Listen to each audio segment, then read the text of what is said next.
সালামু আলাইকুম বন্ধুরা, কিবা আছেন আপনারা?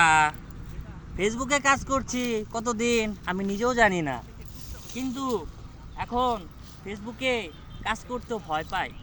কিসের জন্য ভয় পাই জানেন? এখন কিছু কিছু অডিয়েন্স ফেসবুকে যুক্ত হয়েছে যে তারা নিজেদেরকে এমবিবিএস ডাক্তার মনে করে, সিভিল ইঞ্জিনিয়ার মনে করে, কারণ তাদের কাছে টপিকের অভাব নেই। আরে ভাই, আমরা এত বছর ধরে কাজ করতেছি ভাই, আমরা নিজেরও জানি না কোন টপিকে কোন কাজ করলে কোনটা ভালো হবে। আর তোমরা ভাই শুক্র শুক্র রাষ্ট্র দিনে এসে কাজ করতে আইসে তোমরা নিজেরাকে ইঞ্জিনিয়ার মনে করো, ডাক্তার মনে করো। হ্যাঁ, তোমাদের কাছে টপিকের অভাব নাই। আরে ভাই, তোমরা তো যদি রুগীছে তোমরা ডাক্তার হয়ে গেছো গা ভাই, ডাক্তারি যেহেতু করবা ভাই, তাহলে ভালো ট্রিটমেন্ট দিও তুমি। কারণ তুমি যদি ভালো ট্রিটমেন্ট দাও,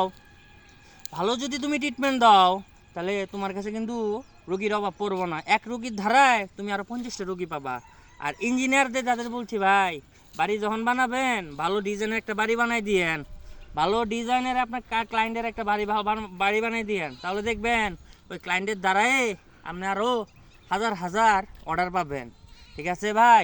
তাই ভাই, ফেসবুকে যত ডাক্তারি করেন, যত ইঞ্জিনিয়ারিং করেন না কেন, অবশ্যই নতুন নতুন ইউজার যারা আসতেছে তাদেরকে ভাই ভালো একটা পরামর্শ দেওয়ার চেষ্টা করেন, ভালো একটা পরামর্শ দিবেন, ভালো একটা দিক নির্দেশনা দিবেন। দেখবেন তারা যদি ভালো দিক নির্দেশনা পরামর্শ যদি আপনাদের পরামর্শ যদি কাজ করতে পারে, তাহলে তারা কিন্তু সারা জীবন আপনাকে মাথায় তুলে রাখবেন। এই কথাটা মনে রাখবেন।